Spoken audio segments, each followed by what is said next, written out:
After the day has finished with you, you will lie down, close your eyes, and disappear. The room around you will remain exactly where it is. Your body will continue breathing, the clock will continue moving forward. But as far as your conscious experience is concerned, the world you know will be replaced by another. You may find yourself standing inside a childhood home that no longer exists. You may walk through a city you have never visited, accompanied by someone you have never met. A hallway may continue far beyond the dimensions of the building containing it. A person may become someone else without you finding this particularly strange. You may speak with a loved one who had died years ago, and for a few precious moments, forget that they ever left. The impossible will become ordinary, and while this is all happening, you may accept all of it without question. Then, just as suddenly, you will awaken. An entire world will collapse without leaving a single piece of rubble behind. Some dreams will disappear before your feet touch the floor. Others will remain with you for years. Occasionally, a single image, a face, a doorway, an unfamiliar landscape, will feel more emotionally real than events you actually lived through. And yet, for something almost every human being experiences, dreams are remarkably easy to dismiss. We wake up, stare at the ceiling for a moment, perhaps think, well, that was strange, and proceed towards coffee as though we had not just spent the night being pursued through an airport by our former mathematics teacher. But what exactly have we returned from? Was the dream merely the sleeping brain producing images from scattered electrical activity? Was it the mind reorganizing memory, rehearsing danger, or attempting to process emotions that were never fully resolved during the day? Was it the unconscious mind speaking in a symbolic language? Or could some dreams contain something more? An insight, a warning, an encounter, perhaps even a glimpse of something that has not yet occurred? Humanity has never agreed on a single answer. Science observes the sleeping brain and finds measurable changes in neural activity, memory, emotion, and perception. Psychology examines the people, places, and symbols that appear in dreams, searching for connections to the waking life of the dreamer. Philosophy asks an even more unsettling question. If a dream can feel completely real while we are experiencing it, how certain can we be that our waking perceptions show us reality as it truly is? And throughout human history, religious and spiritual traditions have treated at least some dreams as meaningful, sometimes as guidance, sometimes as warning, and sometimes as communication from beyond the ordinary conscious mind. The Law of One offers yet another perspective. In the raw material, dreaming is not described as a meaningless interruption of consciousness. It is presented as a form of communication across the veil separating the conscious mind from the deeper portions of the self. Through that communication, a dream may reveal unresolved catalysts. It may expose emotional or energetic blockages hidden beneath waking awareness. It may participate in a process of healing. And under certain circumstances, Ross suggests that dreaming may become something even stranger. A dream may become visionary. It may offer knowledge of an event before that event appears within physical experience. But that possibility introduces a far more difficult problem. If dreams can contain warnings of the future, how do we distinguish insight from fear? How do we separate a genuine possibility from an imagined certainty? And what happens when a sincere desire to warn or help others is manipulated? When prophecy becomes less a source of wisdom and more a vehicle for confusion, despair, and doom? These are not simple questions. And this will not be an attempt to create a universal dream dictionary in which every staircase means spiritual advancement and every missing tooth means the subconscious is requesting a dentist. Dreams appear to speak far more personally than that. Instead, we are going to imagine what different ways of understanding the world can tell us about this strange nightly experience. We will look at dreams scientifically, psychologically, philosophically, and spiritually. We will explore what the law of one says takes place when the conscious mind rests and the deeper mind begins to speak. And finally, we will examine the mysterious territory where dreams, prophecy, free will, and spiritual discernment begin to overlap. Because perhaps the great mystery of dreaming is not that we leave reality when we fall asleep. Perhaps it is that, for a few hours each night, the part of us that insists reality must fit within the boundaries of daylight finally becomes quiet. Before examining what the Law of One says about dreams, it is worth asking a more basic question. What do we believe dreams are now? For most of human history, dreams could be described, interpreted, recorded, feared, or revered, but they could not be observed from the outside. A person could awaken and report seeing an angel, reliving a childhood memory, or spending several confusing hours trying to find a bathroom inside a building with no doors. But no one could watch the dream taking place. That began to change during the 20th century when researchers discovered that sleep was not simply a period in which the brain switched itself off. Sleep is active. Throughout the night, the brain moves through repeating stages. Some involve slow, synchronized patterns of neural activity. Others more closely resemble the activity of the waking brain. The best known of these is rapid eye movement sleep, or REM sleep. During REM, the eyes move beneath the eyelids, the brain becomes highly active, and most of the body's voluntary muscles are temporarily inhibited. This allows the mind to create elaborate experiences while preventing the body from acting out most of them, which is probably fortunate, considering how frequently dreams involve running from something. When researchers awaken people during REM sleep, they frequently receive reports of vivid, visual, emotionally charged dreams. For a time, REM and dreaming were treated as almost interchangeable. More recent research has complicated that picture. Dreams can also occur during non REM sleep. They are often less vivid or less narrative, but the sleeping mind does not restrict its activities to one formally designated portion of the night. Apparently, even the unconscious dislikes rigid office hours. Science can now observe many of the physical conditions surrounding dreams. Researchers can measure brain waves, eye movements, muscle activity, heart rate, and changes in breathing. Imaging technology can reveal which areas of the brain become more or less active during different stages of sleep. What science has not produced is one universally accepted explanation for why we dream. There are several serious possibilities, though. Dreams may participate in the consolidation of memory, helping the brain stabilize, reorganize, and integrate information gathered during the waking life. They may assist with emotional processing, allowing the mind to revisit difficult experiences in an altered environment. They may simulate threats, relationships, or social situations, giving the brain a kind of rehearsal space in which to test possible reactions without facing physical consequences. Dreaming may also encourage creativity by bringing together memories and ideas that waking thought would normally keep separate. And some researchers have proposed that dreams are not performing an independent function at all. In this view, they may be the experience produced when the mind attempts to create a coherent story from internally generated activity during sleep. The brain generates sensations, fragments, emotions, and memories. The dreaming mind assembles them into a narrative. It does not always assemble them particularly well, but it does assemble them. This may help explain why dream logic feels entirely reasonable while we are inside of it.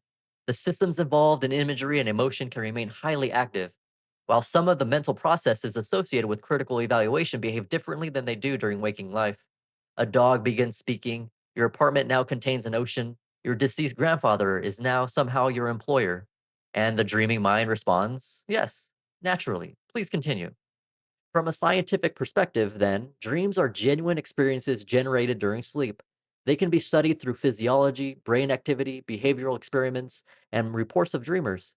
But the meaning of a dream is more difficult to place beneath a microscope. Knowing which parts of the brain become active while someone hears a piece of music does not, by itself, explain what the music means to the listener. In the same way, identifying the physical process accompanying a dream does not necessarily settle whether the dream has personal meaning. That question has traditionally belonged more to psychology. At the beginning of the 20th century, Sigmund Freud argued that dreams provided access to desires and conflicts that had been hidden from conscious awareness. In Freud's view, the dream allowed repressed material to appear, but often in disguise. The strange characters, objects, and events within the dream were substitutions through which the unconscious could express something the waking mind might resist. Carl Jung agreed that dreams emerge from portions of the mind outside ordinary consciousness, but he viewed them somewhat differently. For Jung, dreams were not merely disguises for forbidden wishes. They could help restore psychological balance by presenting perspectives neglected by the conscious personality. Their symbols might arise from the dreamer's personal life, but some could also reflect deeper patterns shared throughout human culture. These ideas profoundly shaped the modern image of the dream as a coded message from within. Contemporary psychology tends to be more cautious. Many researchers and therapists do not assume that every dream conceals one correct interpretation, nor is there strong evidence for a universal dictionary in which the same image always means the same thing for every person. A snake may represent danger to one dreamer, transformation to another, and to a third, it may simply mean that they watched a documentary about snakes before falling asleep. Context matters. Personal association matters. Most importantly, the emotional experience of the dreamer matters. One influential modern approach is known as the continuity hypothesis. It proposes that dreams frequently reflect the concerns, relationships, fears, memories, and emotional patterns of waking life. The dream world may appear fantastical, but the feelings moving through it are often familiar. The building may not exist, the people may have changed faces 3 times, but the anxiety, grief, affection, embarrassment, or longing may be something the dreamer knows very well. Psychologically, the dream may be less important as a literal story than as an emotional portrait. Philosophy approaches dreams from another direction.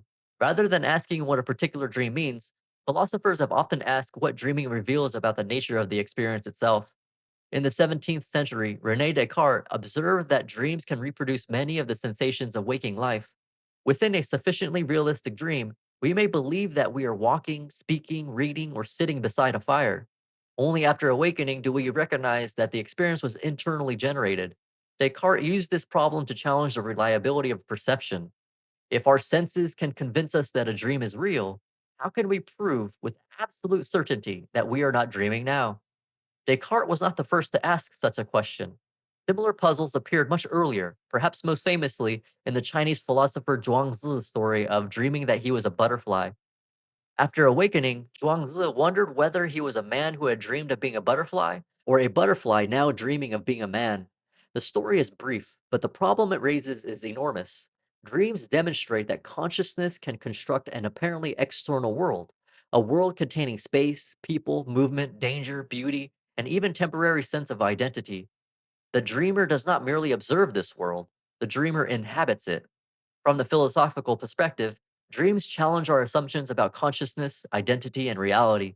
They remind us that an experience can feel real without corresponding directly to the physical world around us. Religious and spiritual traditions have gone further still. Across cultures, dreams have been understood as possible encounters with a reality extending beyond the individual waking mind.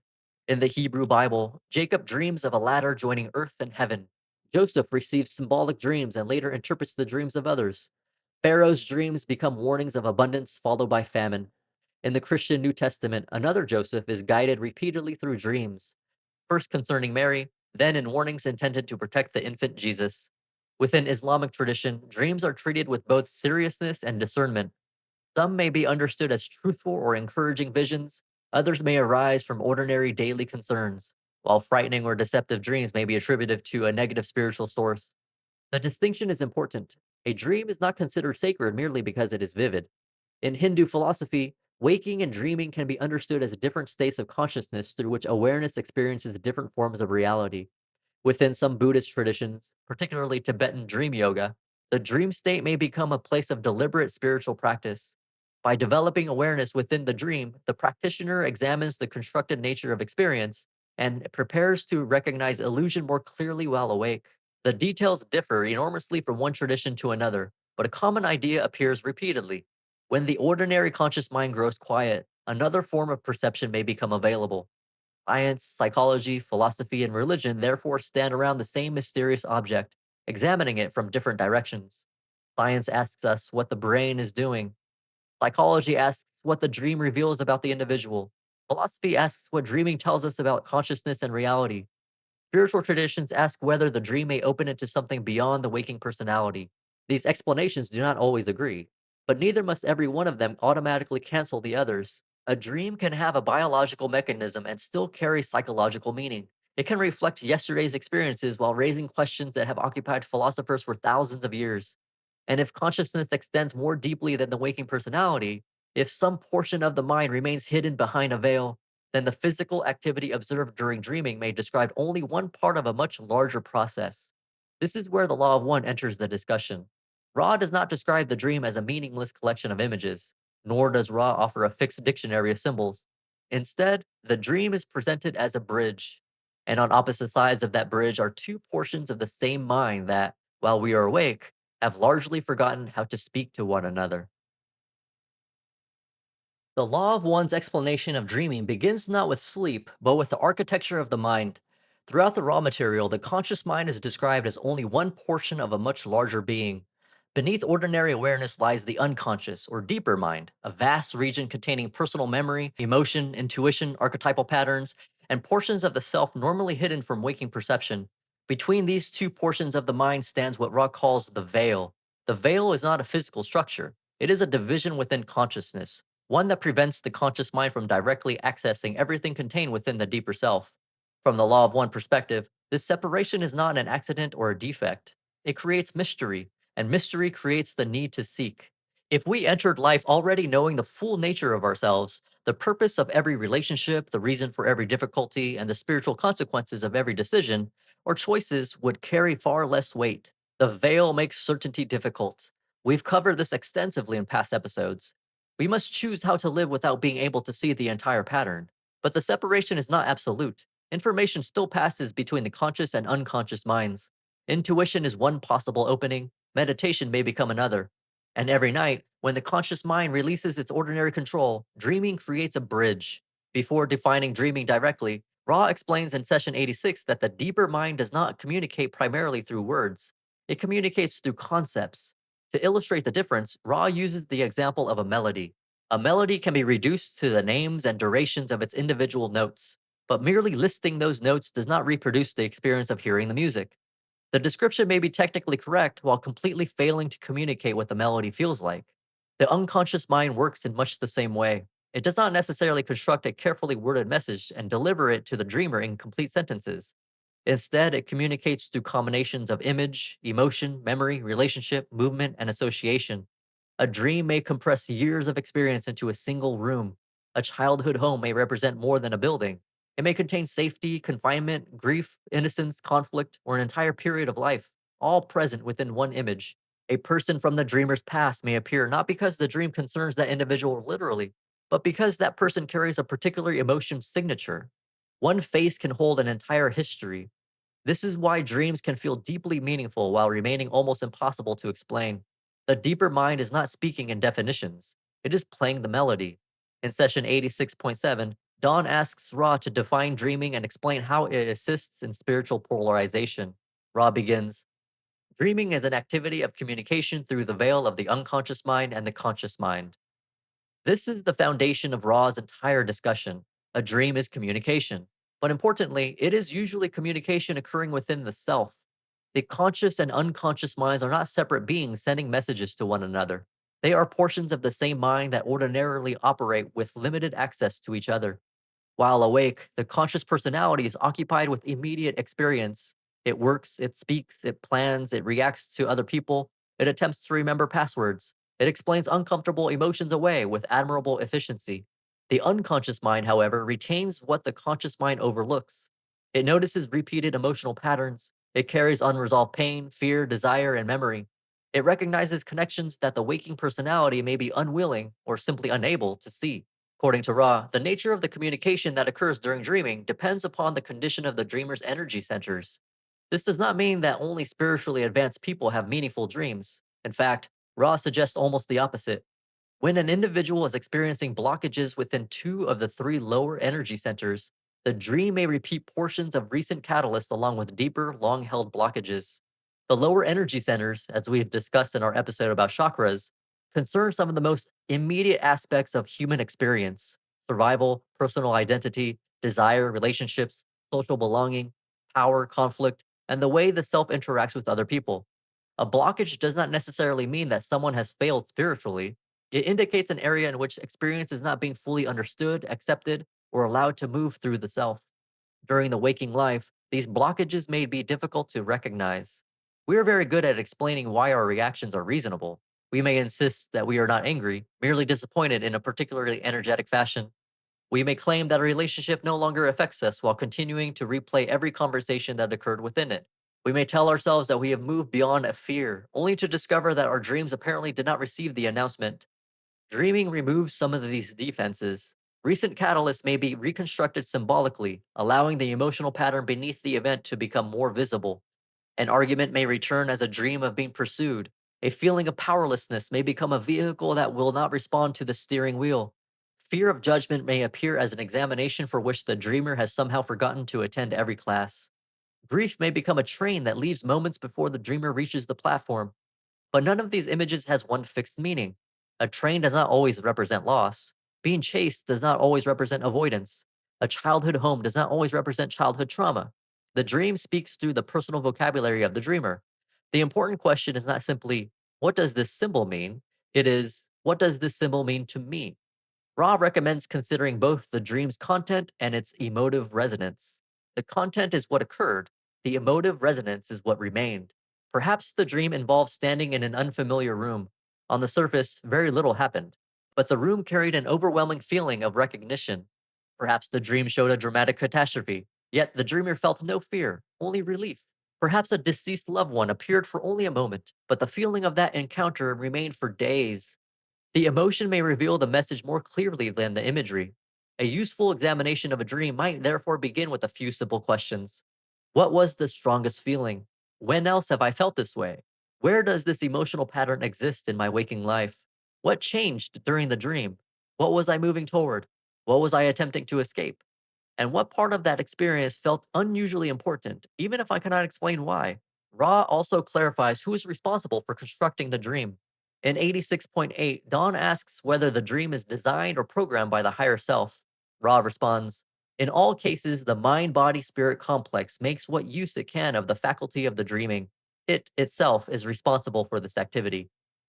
Dawn then asks in 86.9 whether the subconscious is effectively writing the dream script, and Ra confirms that it is. This places an important limit on the more sensational interpretation of dreams. A vivid dream should not automatically be treated as transmission from an external being. It does not automatically come from the higher self. It is not necessarily prophecy, and it certainly does not become unquestionable truth merely because it arrived accompanied by dramatic lighting and a mysterious figure wearing a robe. Within Ra's framework, the first place we should look is within ourselves. The subconscious is not a stranger, it is part of us, one with access to a different collection of memories and associations, and apparently very little concern for chronology, architecture, or conventional storytelling. But communication is useful only if the message reaches waking awareness. This creates another problem. Dreams are extraordinarily easy to forget. In 86.10, Ra cautions that there are several types of dreams and that any general explanation will be imperfect. Ra then describes ordinary dream memory as confused and rapidly lost. Good dream recall, according to Ra, usually requires training. The suggested practice is remarkably simple. Immediately upon awakening, record every detail that can be remembered.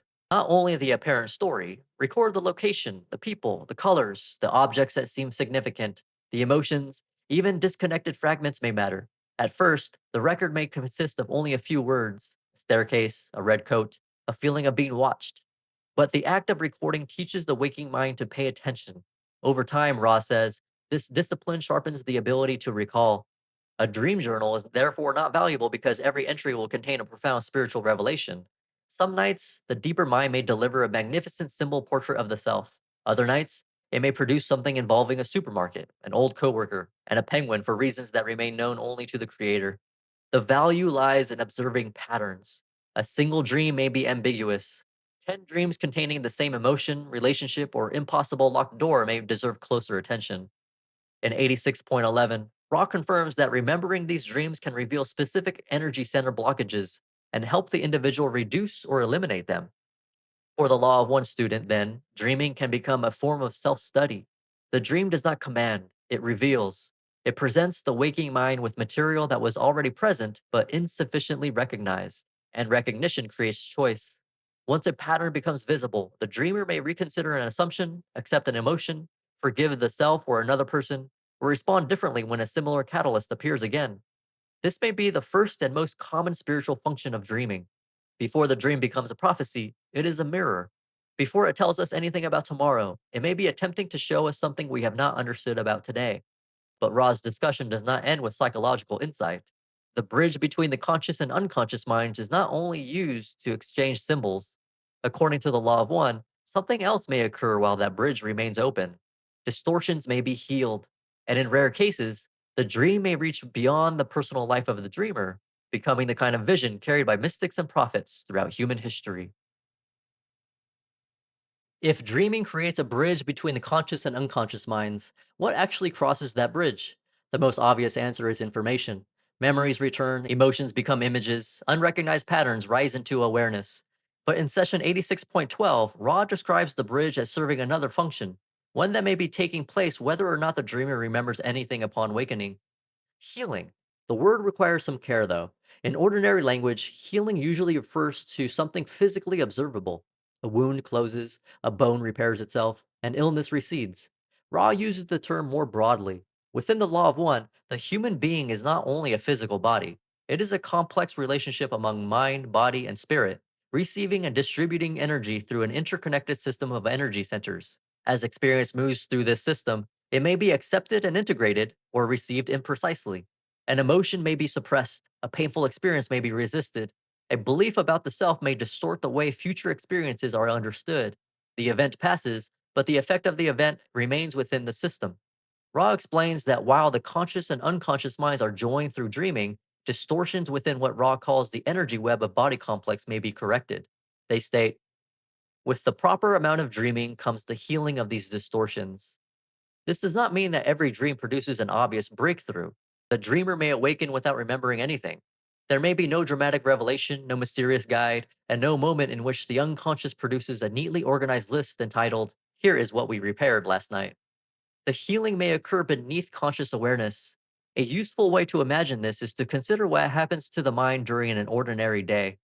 Every experience creates some form of response. A conversation produces irritation, a memory produces grief, a stranger's expression produces an insecurity the conscious mind cannot quite explain. A moment of beauty briefly opens the heart. The waking mind rarely has time to process all of this completely. Life keeps arriving. One experience is followed by another, then another. The mind carries unfinished reactions forward because the next appointment begins at 3. During sleep, the pressure of immediate physical experience temporarily recedes. The conscious mind no longer needs to monitor the room, maintain a social identity, plan the next action, or respond to new catalyst. The bridge to the deeper mind opens. From Rod's perspective, this creates an opportunity for the entire system to reorganize what has been received. The emotional residue of the day may be revisited. Conflicting experiences may be brought into relationship. Energy that was distorted by resistance, fear, or misunderstanding may be allowed to move differently. This does not necessarily require the dreamer to interpret the dream correctly. Interpretation may assist conscious growth, but the healing function described by Ra appears more fundamental. The bridge itself matters. Dreaming is not only the delivery of a message, it is also a process through which the mind, body, and spirit may regain a degree of balance. There is an interesting point of contact here with modern sleep research. Science does not describe an energy web, and it does not generally speak of healing through time space. But researchers do associate sleep with memory consolidation, emotional processing, learning, physical restoration, and the regulation of several biological systems. Dreams frequently incorporate recent experiences, especially experiences carrying emotional importance. Some studies suggest that dreaming about emotionally charged material may be connected to the way those memories are processed during sleep. This does not prove Ra's metaphysical account. A brain reorganizing memory is not automatically evidence of an invisible energy system, but the two perspectives share a broad observation. Something unfinished during the day continues to be worked upon during the night. Science attempts to observe that process through the brain and body. Ra describes it through the relationship among mind, body, spirit, and the veil. They may be describing different dimensions of the same event. They may also be describing fundamentally different things. A different lens does not require us to force them into agreement before we are allowed to find the comparison interesting. Ra also warns that a continued lack of this dreaming possibility can result in serious distortion within the mind body spirit complex. Again, this should not be interpreted as a promise that sufficient dreaming will cure every physical or psychological condition. Ra is not offering sleep as a replacement for medicine, therapy, or other forms of care. Nor does remembering more dreams necessarily mean that more healing occurred. Dream recall and the dreaming process are not identical. A person may remember nothing and still have dreamed extensively. Another may vividly recall a single dream while forgetting everything surrounding it. The conscious memory is only the portion of the process that survives a return through the veil. The dream is not merely a film projected inside the sleeping mind. It is an event occurring across the boundary between space time and time space, between physical experience and the metaphysical environment from which, according to Ra, physical experience gains much of its meaning. This may help explain why dreams frequently resist chronological order. In ordinary space time, events unfold one after another. A cause precedes an effect. Yesterday remains behind us, and tomorrow remains inaccessible. But Ra describes time space as operating according to different relationships. Experiences can be viewed, connected, and processed without being confined to the same linear structure that governs waking physical life. A dream may therefore place childhood beside the present. The living may speak with the dead. A fear about tomorrow may wear the face of someone known decades ago. These elements may not be random simply because they are not chronological. From the perspective of the deeper mind, they may belong to the same concept. Healing is the first additional function Ra identifies in 86.12. The second is even more mysterious. Ra turns from the private dream of an individual to the visionary dreams experienced by prophets and mystics. Ra says, their visions come through the roots of the mind and speak to a hungry world. Here, the dream is no longer serving only the personal development of the dreamer. Something rises through the deepest level of the mind and is carried outward. A symbol, teaching, warning, or vision enters the dream of one person, but may hold meaning for many. Ra makes a subtle distinction regarding polarization. The visionary dream itself is not necessarily polarizing. Simply receiving unusual information does not automatically make someone more loving, wise, or spiritually developed. What matters is how the vision is used. If the mystic or prophet sincerely desires to serve others, then offering that vision may become an act of service. And it is that service which contributes to positive polarization. The importance lies not in being selected as special, it lies in what is offered. This distinction protects the visionary experience from becoming merely another form of spiritual status. A person who receives a remarkable dream has not necessarily been appointed spokesperson for the universe. The robes remain optional. Nor should every vivid or emotionally powerful dream be classified as prophetic. The unconscious mind is capable of producing experiences that feel immense, foreign, and sacred because the conscious personality normally encounters only a small portion of what the deeper mind contains. An experience can feel as though it came from beyond the self while still arising from within the larger self. Intensity is not proof, vividness is not proof. Even an accurate seeming vision requires interpretation. But Ra does leave the door open. Some dreams may reach through the roots of the mind. Some may access a level of experience in which time does not operate as it appears to operate here. And some may return carrying images of events that have not yet entered physical manifestation. At that point, however, the problem becomes larger than dreaming. It becomes the problem of prophecy. If the future contains multiple possibilities, what exactly has the dreamer seen? If the vision changes the choices of those who hear it, can the predicted event still be considered fixed? And if prophecy can inspire service, hope, and preparation, can it also be altered into a message of fear? Before we can decide what a prophetic dream might mean, we must first ask what the law of one believes the future actually is. Most dreams make sense only after we awaken. A few seem to make sense only after something else happens. A person dreams of an unexpected visitor, and the visitor arrives that following day. Someone sees an unfamiliar room in a dream, and then encounters what appears to be the same room months later. A dream depicts an accident, an illness, a death, or a sudden change. At the time, the imagery seems strange but unimportant. Then an event occurs. The forgotten dream returns to memory, and the dreamer is left with an unsettling question. Did I already know? Stories of prophetic dreams appear throughout human history. They are found in religious texts, family traditions, historical accounts, and the private experiences of people who may hold no spiritual beliefs at all. Some are vague, others are described as extraordinarily specific. And because most dreams are forgotten, the rare dream that appears to correspond with a later event can feel as though something impossible has briefly broken through. Within conventional science, precognitive dreaming has not been established as a reliable phenomenon. There have been experiments producing results interpreted by some researchers as suggestive evidence for dream precognition. Other studies emphasize the roles of probability, selective memory, personal belief, and the human tendency to recognize meaningful connections between ambiguous events. The subject remains controversial, but there are several ordinary mechanisms that can make a dream feel prophetic without requiring information to have traveled backward through time. The first is coincidence. A person may experience several dreams each night, producing hundreds or perhaps thousands of dream scenarios over the course of a year. Most are forgotten, most correspond to nothing recognizable. But if one fragment resembles a later event, that single match may receive enormous attention, while the many dreams that predicted absolutely nothing are quietly excused from the meeting. The second mechanism is selective recall. People are more likely to remember a dream event pair that appears to match than a dream followed by an event contradicting it. A dream of fire may be forgotten if nothing happens, but if a fire appears in the news 3 days later, the dream may suddenly feel significant. The third mechanism is interpretation after the fact. Dreams are often ambiguous. A collapsing building might later be associated with an earthquake, the end of a relationship, the failure of a business, or a period of psychological instability. Because the original image can support several interpretations, a later event may be fitted to the dream even if the correspondence was not obvious beforehand. The fourth mechanism is memory reconstruction. Human memory is not a perfect recording. Each act of remembering can subtly alter what is remembered. After an emotionally significant event, the dream may gradually become more similar to what occurred. This does not require dishonesty. The dreamer may sincerely remember details that were unclear or absent before the event took place. There's also the possibility of unconscious inference. The waking mind absorbs more information than it consciously notices. Subtle changes in someone's behavior may suggest that a relationship is in difficulty, Unrecognized physical symptoms may indicate that an illness is developing. A person may detect risk within an environment without being able to explain why. During a dream, these scattered observations may be assembled into a possible outcome.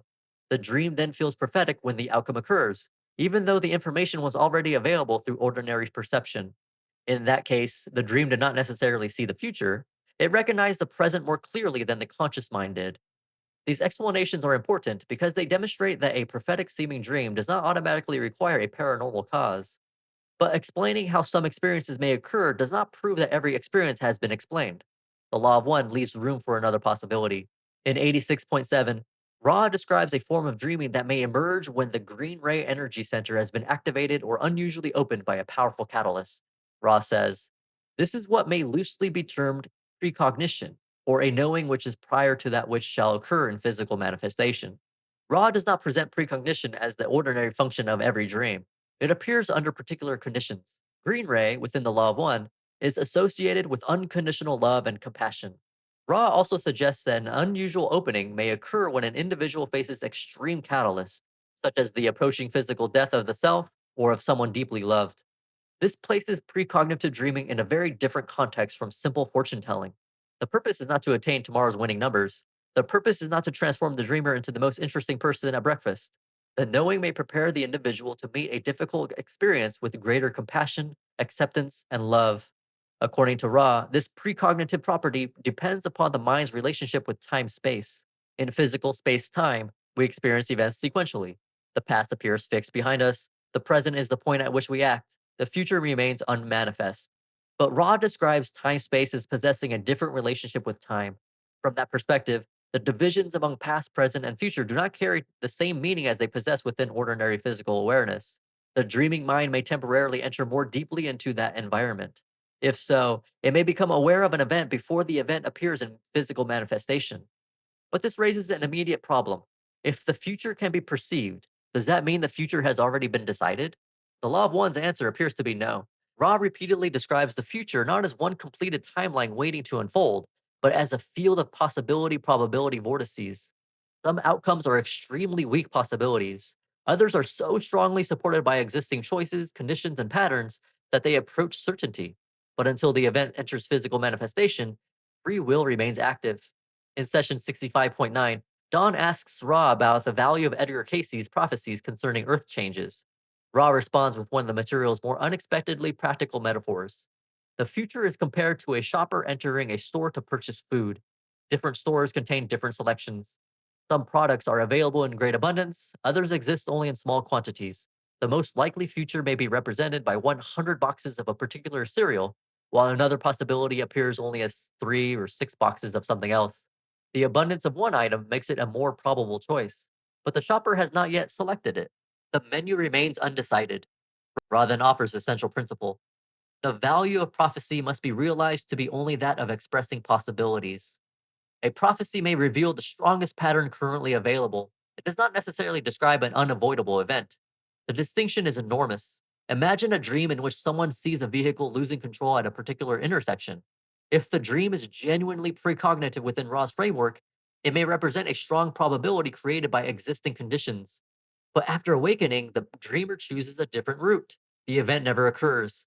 Was the dream false? Not necessarily. The information may have changed the very conditions that made the event probable. A warning can prevent the future it reveals. This creates a paradox at the heart of prophecy. If a prophecy succeeds in changing human behavior, it may appear to have failed. And if people treat a possible future as inevitable, their reactions may help create the outcome they feared. Prophecy therefore interacts with free will. It does not stand above it. Ra also cautions that assigning an exact date to a perceived future event is especially difficult. A person viewing from time space may recognize the nature of a strong possibility while struggling to translate its timing into physical space time. The vision may accurately perceive what kind of event is forming while incorrectly identifying when, or even whether, it will finally manifest. This is why Ra considers the content of a prophecy more meaningful than the precise date attached to it. The moment someone announces that the world will unquestionably end at 3:17 on a Tuesday, it may be wise not to cancel Wednesday's appointments just yet. The interpretation of prophecy introduces still more distortion. No prophet receives information through a perfectly neutral mind. Every vision passes through an individual personality carrying expectations, fears, beliefs, cultural symbols, emotional wounds, and personal desires. Two people may perceive the same possibility and describe it in completely different ways. One may see punishment, another may see transformation. One may emphasize destruction, another may emphasize the choices that could prevent it. In 65.10, Ra makes the limitation explicit. Thus, biases and distortions will accompany much prophecy. This does not mean every prophecy is useless. It means prophecy should not be confused with a flawless photograph of tomorrow.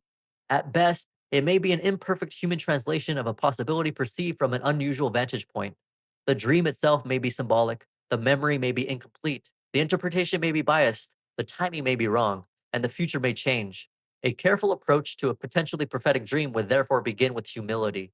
The dream should be recorded before the suspected event occurs, preserving as much detail as possible. The dreamer should distinguish what was actually recorded from what was remembered later. Specific correspondences should be separated from broad similarities. Misses should be counted alongside apparent hits. And an emotionally powerful dream should not be assumed to be prophetic simply because it feels important. This does not close the door upon mystery, though. It keeps us from labeling every gust of wind a message simply because we were hoping the universe would text. Within the law of one, a genuine precognitive dream remains possible, though, but it reveals a potential future, not a sentence imposed upon the present. Its value may lie in preparation, compassion, service, or the opportunity to choose differently. And this gives us a useful way to approach prophecy as a whole. A constructive prophecy expands awareness. It reminds us that choice matters. It may warn of a danger while preserving our ability to respond. It may call people toward courage, responsibility, compassion, or service. A destructive prophecy does something else. It prevents possibility as certainty. It removes agency. It feeds fear. It convinces the listener that catastrophe is inevitable and that the future belongs to forces beyond human choice. According to the law of one, that difference is not always accidental. Ross suggests that prophetic information can be mixed, distorted, and deliberately polluted. A sincere person may genuinely desire to serve others. The vision may begin with something real, but fear can be added. The warning can become doom, and a message intended to awaken may instead be used to manipulate. The question is no longer only whether a prophecy contains truth. The question becomes, what is the prophecy attempting to make us become? We began with a simple observation. Every night we disappear. We close our eyes in one world and awaken somewhere else. The rules change, time bends, the dead may return. A place we have not seen in decades may be reconstructed around us with greater clarity than the room in which we are sleeping. Then morning arrives. The dream collapses, the waking world reasserts itself, and whatever happened during the night begins to fade. But perhaps the dream itself is not the most important thing we bring back with us. Perhaps what matters is the feeling that remains, a question, a memory, a recognition that something within us has been trying to speak. Science may describe the brain activity accompanying that conversation. Psychology may help identify its emotional patterns. Philosophy may ask what dreaming reveals about consciousness and reality. Spiritual traditions may wonder whether the dream opens into something larger than the individual mind. These perspectives do not need to agree completely before they can illuminate part of the mystery. A mechanism does not eliminate meaning. Learning how a musical instrument produces sound does not make the music less beautiful. In the same way, understanding the sleeping brain does not necessarily make the dream less personal, less mysterious, or less worthy of reflection. The law of one offers its own quiet possibility. The conscious mind may be separated from the deeper self by a veil, but it has not been abandoned. A bridge remains. While the waking personality rests, some deeper portion of the mind continues its work. It revisits catalysts, it gathers scattered emotions, it reveals patterns the conscious mind has ignored. It may participate in healing that never reaches waking memory. And sometimes, according to Ra, it may glimpse the possibility that has not yet entered physical experience. But even then, the dream does not own future. The dream remains shaped by choice. This may be the most reassuring lesson within Ra's discussion of prophecy. A vision is not a sentence, a warning is not a command, a possibility is not a prison. Even a dream that accurately perceives something ahead does not remove our freedom to decide how we will meet it. We may prepare, we may change direction, we may offer help, we may refuse to become the person fear asks us to become. And if a prophecy is distorted, if it attempts to replace choice with helplessness, its power still depends upon what we do with it. Negative influence within the law of one cannot simply reach into a positively oriented person and remove the desire to love. It must work indirectly. It must persuade compassion to become panic. It must convince concern to become obsession. It must encourage the recipient to surrender their judgment willingly. That limitation is important. Fear may knock on the door, but fear does not become the owner of the house merely because we've heard it. We can listen without obeying. We can consider a warning without worshiping it. We can acknowledge uncertainty without filling the unknown with the most frightening possibility available. Discernment does not require us to reject every unusual experience, nor does it require us to believe every experience literally.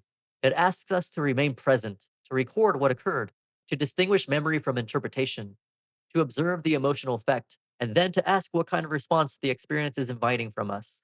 Does the dream help us understand ourselves? Does it reveal something we have avoided? Does it encourage forgiveness? Does it make us more attentive to another person's pain? Does it inspire preparation without destroying hope? Does it return us to the waking world more capable of love? If so, the dream may already have offered something valuable, whether or not it predicted anything. We do not need to transform every dream into a cosmic announcement. Some dreams may simply be the mind sorting out the day. Some may be expressions of stress or grief.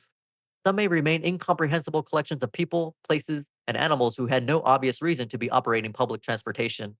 Not every mystery demands an immediate solution. Sometimes the healthiest response is curiosity. We can write the dream down. We can allow it to remain unfinished. Meaning may emerge later, or it may not. The bridge does not close because we fail to interpret one symbol before breakfast. And perhaps this is why the emotional resonance of a dream matters so much. The unconscious may not be asking us to solve a riddle, it may be asking us to feel something honestly. The dream brings these feelings close, not necessarily to frighten us, but to make relationship possible. Healing begins when what was hidden is finally allowed to be seen. This gives dreaming a profoundly hopeful role. The deeper mind is not merely a warehouse containing everything we have attempted to forget. It may also be a companion in our growth. It continues communicating when the conscious personality has run out of explanations. It searches for images when words are insufficient. It builds a bridge across the veil night after night, even when we wake remembering almost nothing. Tonight, the process will begin again. The room will grow quiet, the body will rest, the familiar world will disappear. Perhaps you will return to a place from childhood. Perhaps you will speak with someone you miss. Perhaps you will stand beneath an unfamiliar sky, carrying the strange certainty that you have been there before. Or perhaps you will awaken with only a feeling, something gentle and impossible to name. You do not need to force it into prophecy. You do not need to fear it. For a moment, simply listen. Ask what it leaves within you. And when morning comes, carry forward whatever helps you meet the waking world with greater patience, compassion, and courage. Because the deepest value of a dream may not be that it tells us what will happen tomorrow. It may be that it helps us choose who we will be when tomorrow arrives. Dreaming, then, is not necessarily an escape from the world. Perhaps it is another path back into it, a little more whole, a little more awake, and a little less afraid of the dark. Thank you for watching or listening. I wish you all love, light, peace, and joy. Take care.